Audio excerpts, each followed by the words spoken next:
Hey guys, it's M4J here, and welcome back to the Jeffries Network on OpenTTD. We are here at Wenfingfield, there's no R. We're here at Wenfingfield, and we're about to get started on a huge project. As you can tell by the title of today's episode, we are going coastal. We're going to be building from Wenfingfield all the way along here to this triangular junction here, and then we're going to start heading down the coast, and maybe even tucking in at the end here to Plindham. Now I want to talk to you a little bit about the Western Reaches line before we get started. We could also end up going a little bit north as well, but there's nowhere really for it to go right now. Eventually it will of course connect up with the Northwest Main Line here at Sunnington, which is going to be huge by the time it's finished. Yeah, a couple of things. Friday's episode, first time ever I properly tweeted out and plugged an episode, and it turned out that the scaling was a little bit wrong. Not sure what happened there. I'm checking on OBS now and scaling's fine, so I must have moved it around by mistake when I was editing. That does happen from time to time. The editing software I use has a lot of features placed very closely together on the timeline, so you do kind of have to press the right thing, otherwise it will do something that you don't want it to do, which is never a good thing. On top of that, just reading comments from you guys. I'm literally recording this Friday night, so you get to experience the video, well, Monday night, evening basically, because I imagine this is going to take a long time to actually do and process. So again, just making sure that it is done properly. Just having a look at this, making sure this is all done right. Now you might see here I've put some terminating platforms in, 2 here and 2 here, and that's actually one of the things we're going to start off today's episode with. We have a new exit line that comes out from here, and it tucks underneath and goes along that way. Eventually, trains that terminate here at Wenfingfield will use that line to get back out onto the main express line. It's not going to be used at the moment though. The trains that are currently using it, I'm going to progress down the Western Main Line, and the Western Reaches line, whatever, if I got the name right. I do kind of want to get this train out of the way though. Plus there's no other trains in the way at the moment, so it can just cross right the way over and use the existing track as it was originally designed to. There are going to be lots of lines converging and leaving Wenfingfield, so it makes sense to sort of get it right now. It's kind of like what I was talking about in the last episode about future-proofing. I want to future-proof this, make sure it works perfectly from the first time we use it to the 101st time we use it. So whilst that train is in that platform, I'm going to pause the game again really quickly. What I want to do, the lines on the outside are the local through lines, and then there's 4 platforms in the middle which are for the fast trains. The 2 in the very middle are going to be used for trains that don't stop as well, because they can go straight through. And you can see I've built 5 tunnels on this side. We're going to have a very similar setup. What I want to do is build a bridge.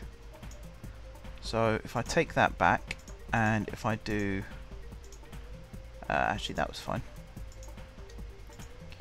If I do this, get rid of that and do that, build that there, whoops, grab that. That was my phone in the background. I really need to remember to put my phone on silent. I do apologise. It's just a notification, nothing important.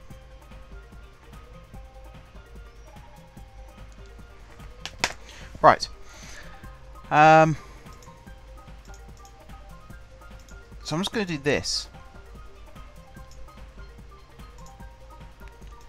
and then that connects there like that.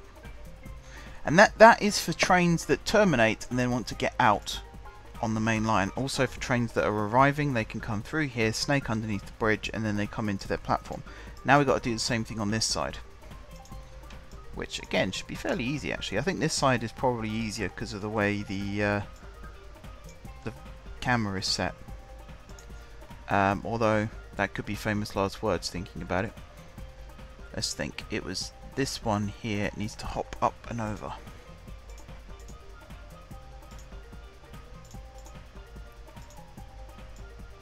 Like so. And then tucks in like that. Now hopefully the game will automatically know to use that bridge and not just have trains come straight out like this. I mean, there's no way of forcing that to happen, which is a little annoying without using signals, that is.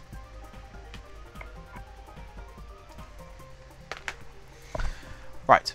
So yeah, that should be all of that done. God, I'm getting a lot of notifications.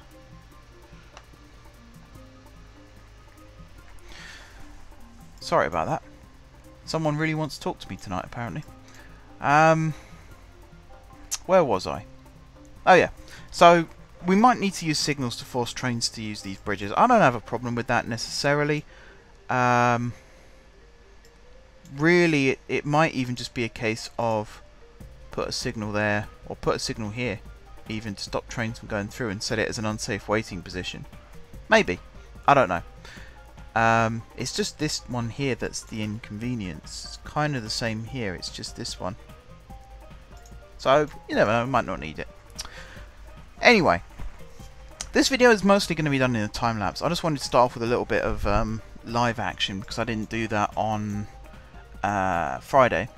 It was all time lapse, just to try and get back into the swing of things. But I kind of liked the mix that we had a couple of weeks ago, where it started off as live action like this. We did a few little building things, and then we actually went and got stuck in to the main build, and it went into time lapse. I think that worked really well. A lot of you seem to like it as well, which is always nice. It's nice to know when you do something that people enjoy it. Otherwise, what's the point in doing it?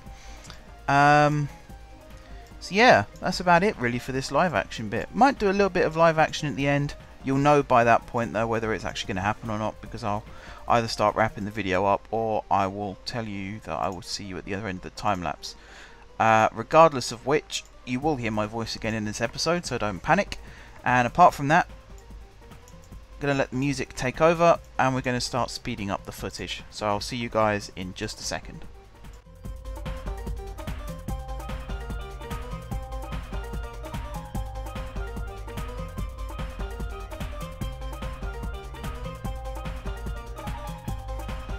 So here we are, guys, we are underway. The time lapse is as good as started, the music is started, and we are going to start building. So as you know, we are going to build the Western Reaches main line right the way to its very, very end at this point here. You can see I'm just doing some little road building.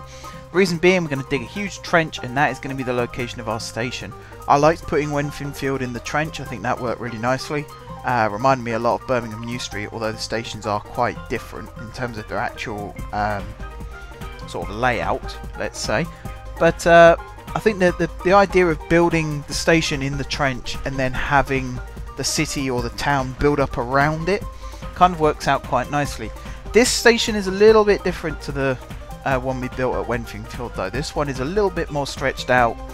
I'm not 100% happy with how the layout turned out. I think I might do some changes to it off camera, or do some changes to it on camera. There's my phone again. How do I keep forgetting to put it on silent? There we go. And we'll just sort of go from there, really. Sort of work on actually getting it looking nice, because it looks okay. You'll see from the end of the episode, it looks okay. It's not brilliant, it's practical, that's the main thing. The reason I've built it the way I have built it to start with is we're going to have 4 lines converging and 4 lines diverging. So we want it to be able to handle trains from all directions, heading in all directions. Now at this moment in time, we're only handling trains on the Western Reaches main line and on the coastal line heading south. So there's only sort of half the station that's going to be used right now. In the future that will change. We will have more of the platforms being used. Next episode, for example, I'm going to start building the Northwestern main line up to the northwest corner of the map, which means that the episode after that we'll be building the northern side of the coastal route to meet that. Now the Western Reaches and the coastal routes are 2 different routes. It's a bit like the West Coast main line in Britain and the cross-country route. There's a lot of overlap, but they are actually considered 2 separate routes. Even Network Rail designates them as 2 separate routes. So that is what we're going to be doing with this as well. So the coastal route is going to be 1 route, 2 lines diverging. So I'm just playing around with my blinds for some reason.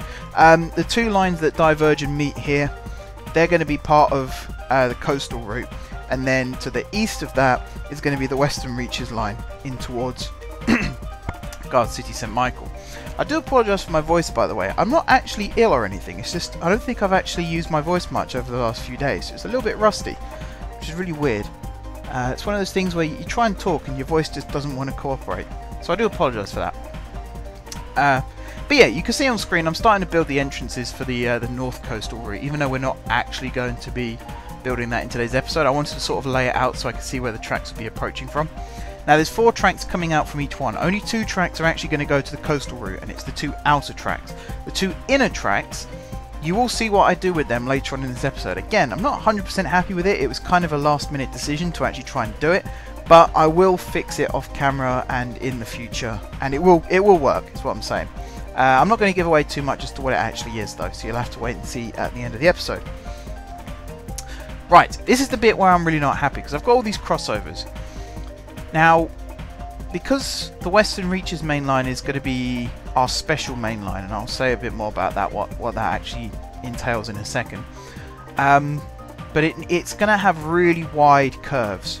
So you've got like the opposite end of the scale. The HLR has 45-degree turns within a tile. This one, I'm trying to make it sort of 8 or 9 tiles before you can turn 45 degrees.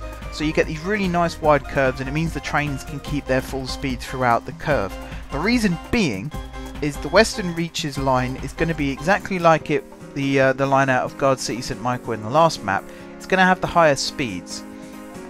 Now on the last map we didn't really utilise that properly, but this time around I'm going to do it, and I'm going to do it properly. So, bit of a spoiler alert, I'm going to use APTs for the high speed trains on this line. I think they're going to work really nicely, toing and froing, picking up loads of people, blah blah blah. They're also tilting trains. Now, in Britain they were designed as the maximum speed of 156 miles per hour because of the tilt mechanism. The Pendolinos, which are kind of like the spiritual successors to the APTs, their maximum speed is 140 miles an hour, although they're actually restricted to 125 because of the curvature of the track. I want to go for the full 156 with these trains, and that's exactly what I do have at the end of the episode. The West Coast Main Line, I was doing some quick research before I started recording this. The West Coast Main Line is the busiest main line in Britain. 40% of all rail traffic uses the West Coast Main Line. The reason being is it's not just used for passenger traffic, and there is a lot of passenger traffic. It's the key route between London and Birmingham. It's also the key route between London, the northwest of England, and it's also the key route between London and Glasgow, which I think Glasgow is the biggest city in Scotland. I might be wrong there. Someone will correct me, I'm sure. But it's a lot of intercity traffic. Then you've got suburban routes. So the Watford DC lines technically run alongside the West Coast Main Line, but are sort of considered part of it for that stretch. But there are also commuter trains run by London Midland that run the same route, essentially, from Euston to Watford Junction, and then onwards to places like Milton Keynes Central. Speaking of Milton Keynes Central, there are also trains that start there and head up to Birmingham. There are trains that start at Birmingham and head to Stoke, Northampton, Crewe, all those sorts of areas. From Crewe, there's trains that go to Chester, Holyhead, Liverpool, Manchester Piccadilly. Just so many different options on the West Coast. And even then, that's not taking into account operators like ScotRail that operate the northern end of the West Coast Main Line, suburban and interurban. Northern also run trains on the West Coast Main Line. In fact, where's my... Let me get up on my phone a second. Just how many different operators use the West Coast Main Line? Whoa, which one is it? It's this one, I think. No, it's this one. Yeah, so operators. Abellio ScotRail, Arriva Trains Wales, Caledonian Sleeper, Cross Country, London Midland, Northern, Southern, Transpennine Express, Virgin Trains East Coast, because they do use the section in and out of Glasgow, and they're passengers. But freight, the majority of the freight corridor in Britain is up the West Coast Main Line. Daventry International Freight Terminal is on the West Coast Main Line. So is I've forgotten its name now. Why can't I remember these things? But I can't even remember the exact percentage, but the majority of the freight in the country comes through Channel Tunnel into Britain and then up the West Coast main line to its destinations, because it links to places like Birmingham, London, Glasgow, Manchester, Liverpool. They're all connected to the West Coast main line. So it's a very, very, very busy track. In fact, it's one of the busiest rail lines in Europe. It's one of the busiest mixed traffic railway routes in Europe, I should say. Carries international, intercity, regional, commuter and rail freight traffic. The overall line is 700 miles long between London and Glasgow. I don't think we can replicate that, obviously. I reckon ours to scale is probably 300 miles, give or take. Not 100% sure about that. But the point I'm making is we're going to have the fast trains. 156 miles per hour for the high speed or the express trains. 110 miles per hour is the top speed on the West Coast main line for London Midland trains. And basically any train that isn't a Pendolino or a Super Voyager, because they can also tilt. At least the ones operated by Virgin do. The ones operated by Cross Country, I think they had all their tilting mechanisms removed when they transferred over. But 110 miles an hour seems quite reasonable. I'm not 100% sure if we actually have any EMUs that can go 110 miles per hour, but I will come on to that a little bit later. Gert was quite pleased last episode because we put some Dutch trains out on the network. We are going to put some more, or at least we're going to put some more mainland Europe trains out on the network. Excuse me, just taking a drink there. So why else is the Western Reaches line so special on this network? Well, time to reveal. Last time out we used double-decker trains on most of the airport shuttle routes. We're actually going to be using double-decker trains on the slower intercity routes on the Western Reaches line. So for example, from Guard City St Michael to Wenfingfield, we're going to use double-decker trains on the semi-fast services on that particular route, and also to the new station. And I keep saying the new station because I'm forgetting what the damn thing's called. Let me just go, because I've doing commentary on one screen and I've got the game open on the other, so let's just scroll across. Moningpool Falls, that's the one.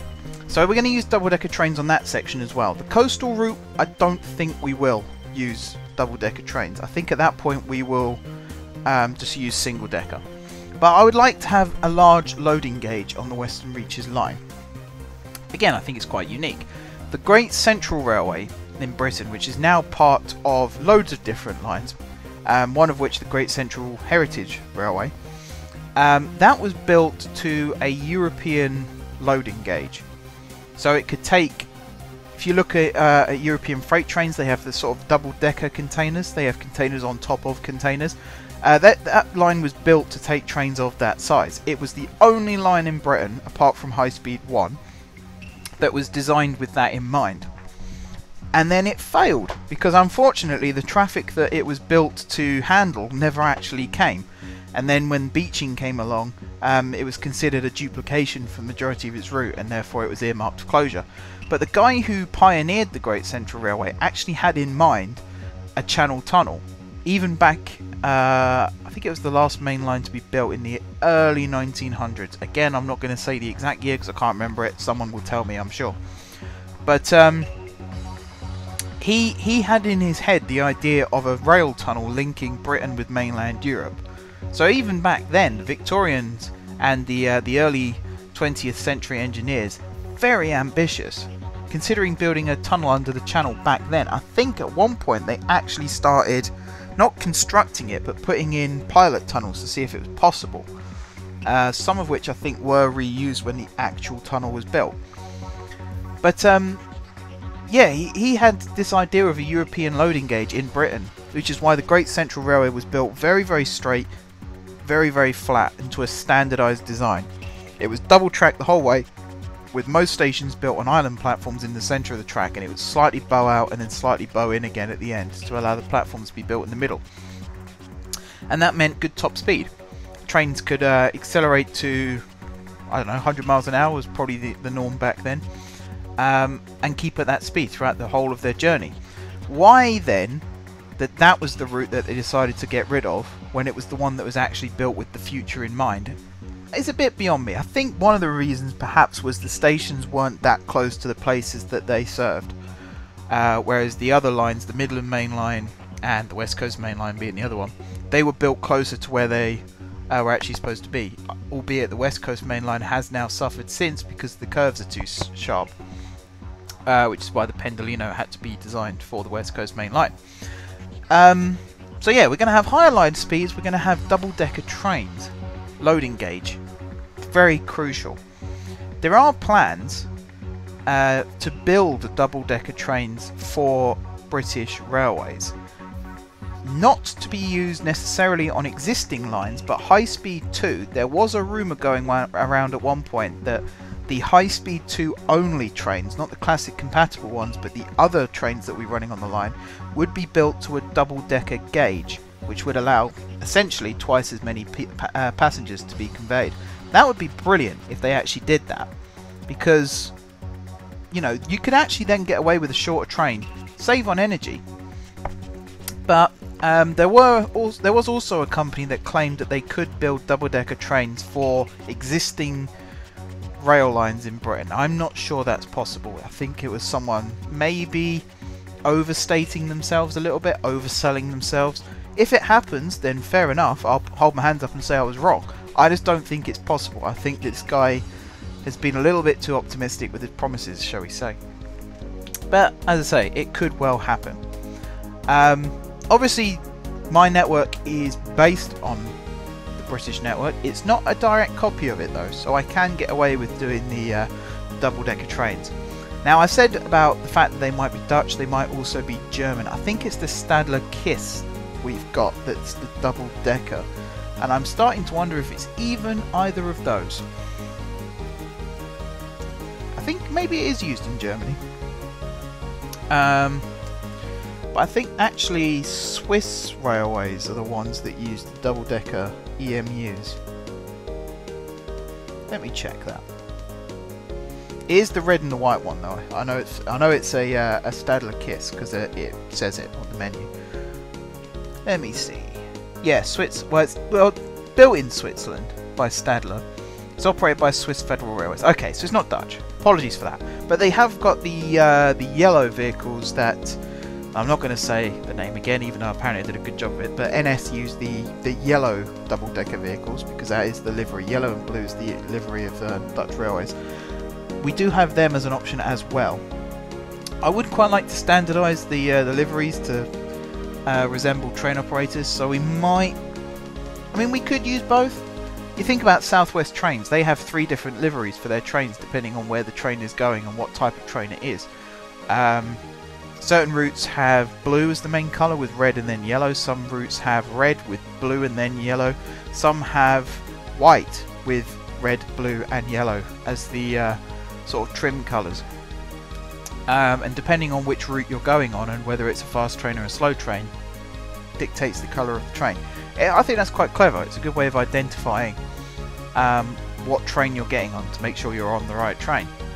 I don't know whether that was done deliberately or not, but it's worked out well in the end, let's say. So we could do that. We could use white for semi-fast and yellow for stopping. Something like that. I don't know. Right, this is the bit where the episode starts to get a little bit finicky, because I start building a freight terminal in this gap, because I realised originally it was going to be a depot where trains can come in and out, but then I thought actually we do need to regionalise our freight terminals somewhat, so this is a good opportunity to try that. So this is going to be our first freight terminal built outside of the Guard City area on this map, and it will sort of be the template for other freight terminals to follow. Now this one's built into quite a tight area. It's got inroads and it's got outroads. There are no depots going to be built on this site. It is purely for trains just to go merry-go-round and leave again. I mean the freight terminal itself has only existed for 5 seconds on your screen at this point, but it's already been through 3 iterations to get to where it is at this moment in time. Obviously you're watching it being built, but it is now in its 3rd iteration because I just kept thinking of ways to improve it as I was building it. All 3 iterations you do see on camera, by the way. So the first one you can see at the moment, there is an inner road and an outer road, both of which would have trains going in opposite directions. So the outer road would have trains going clockwise, the inner road would have trains going anti-clockwise. Then I realised that actually that wouldn't work, because you end up with really slow trains on the inside trying to get around tight bends, and then on the outside you've got sort of faster trains but not actually gaining an advantage from that, let's say. So I changed it up a little bit. I rebuilt it with a bridge in the middle. You'll see a bit more what I mean in a second. There's a bridge in the middle, which now means that the inner road on the south side connects to the outer road on the north side, and the inner road on the north side connects to the outer road on the south side. Well, it's technically the other way around. So the whole south side of the freight terminal now are inroads, and then the north side are outroads. It's not quite been split 50-50, I don't think. There are 4 out tracks on the northern side, there are 6 on the southern side, and then inroads, I think it's split 5 and 5. So it's a little bit not quite balanced, but that's not necessarily a bad thing. It does sort of make it easier to handle trains. It's mostly just been done, as I say, it's for trains to swap cargo and then head off to an industry and drop the cargo off and make money. That's the idea. So it's not actually designed for complete train emptying and loading again necessarily, although I might have them run empty around the loop because they're going to be running around the loop regardless, so empty and then load up again does kind of make sense. If I do then decide to add a depot, I can always do that and connect it to the two separate inroads and outroads. That is possible. I have left space for that. It's not necessarily going to be the easiest thing in the world to do, but it is possible. That's the main thing. And it's just something to fill the space with as well, because we had this big space between the 2 tunnels and it was just a hill, and I did say I didn't want to build long tunnels under hills for no reason, so I've kind of given a reason for its existence as well now, which I quite like. I think overall, as I say, I'm not 100% happy with the layout of it as such, but I'm happy with the concept behind it. So overall, I'd say I'm pretty satisfied with it. I think it could have gone worse. That's the main thing. It could have gone worse. And it took 3 goes to get there, but I'm at a stage now where it is functional. I can run trains through it at a moment's notice, which is good. That's the kind of thing you want with your freight terminals, isn't it? You want them to be rail ready from the get-go. So in the near future we will start doing that as well. I'm kind of building the main lines out first, and then we'll start connecting freight lines up to them, because I do want freight trains to start using our network as well. It's one of the reasons why we have all this capacity on the lines. Now I did run into a little problem towards the end of this episode. I built these stations 6 tiles long originally, and I built Moddingpool Falls. I built that as a 6 tile long station. Then I built the APT in the depot and found out that it's a 7 tile long train. So I did have to go through and lengthen the platforms again, which you do see me do at the end. At the moment I've only lengthened the platforms on the southern side because they're the ones that are going to be used first. When the time comes, I will extend the northern ones as well. I will of course do that off camera because it's not the most exciting thing to have to watch. But overall, I think Moddingpool Station, it's got the same roof design as GSJ, I want to say. Let me just scroll over and check. Yes, it's got the same roof design. In fact, GSMA has a little bit of that roof design as well. I think it works really nicely. Now, you haven't seen me do this on camera, but I have done a couple of changes to St. Michael and St. Christopher as well, in readiness for future episodes. I won't go into too much detail about that now because we will do that next time. But I've just sort of changed platform lengths and little details like that. I do still need to extend the express platforms at GSMI because the train does still poke out the end, because again they're 6 tiles long, not 7. I didn't really think that through when I actually went to design them. here you can see I'm just editing the slow train to actually run all the way up to Motherboard Falls. Originally I was going to have this one carry on down towards Plindham as well, but I think I'm going to set up a new semi-fast service to do that. Just so that this train doesn't have that many stops. I mean, even now, it goes right the way from Guard City out to almost the western edge of the map, and it still doesn't have that many stops.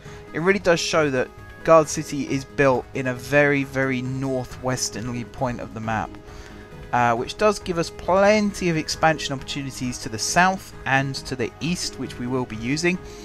The west itself, I am a little bit disappointed. Let's say that I put it this close to the west coast. I kind of wish I did have a little bit of extra room, but we have got the coastal line that kind of makes up for that, so it will loop round and then down south, and we'll sort of count that as if it was heading up northwest still, even though of course it actually isn't. I'm just looking on my map now. Actually, there is a point not too far down from where our coastal line, which you will see in a second I believe, where it turns inland again to head up towards Plindham Junction. A couple of towns down from there it turns inland again to connect up with that line again, so I might end up removing the line to Plindham, or at least changing it so that you run from the coastal line back towards GSP rather than heading south. So head north rather than south, and then where is it? Menningley Market is where it cuts inside again, and it meets up with the Great Western line at Fort Chundham. And again, there's a couple of other connections where it sort of creates a triangular junction, a bit like what we're going to have where the coastal line actually becomes the coastal line. It's going to be a nice triangular junction, not far from Motherboard Falls. Right, we're getting sort of close to the end. There's a little bit of time still to go. I'm sort of guessing at this point, because the way I do the audio is I do it on the editing software, so it doesn't quite show the end of the video. But I know we're getting close because I can see that I'm planning out the route of the APT. You can also see I'm editing signals. I do still mess up with signals. It gets a little bit annoying, but it's not too bad. The main thing is I'm learning about them. That's always the positive. I am still learning how to use signals. I still think that they are fantastic. I like the fact that you can program signals. It's something that's always been in the game, well, at least in recent years. I've just never utilized it. I have been aware of it, but not really utilized it. Big thanks to Lieutenant Joker for showing me how to use them. It makes a massive difference in the fact that you don't have to put waypoints at the start of every platform now. You can actually just use signals. It also means if you want to change a train's route, you can just do it through the signal. You don't have to actually change its orders at all. Excuse me, lost my voice again. Luckily we are near the end of the episode, so next time, as I said, we're going to build the northern part of the coastal route right the way up until the northwest corner of the map, and then we're going to start running trains from GSMI up to the northern side of the coastal line as well. So I'm looking forward to doing that. And then Friday's episode, because this is Monday, isn't it, today?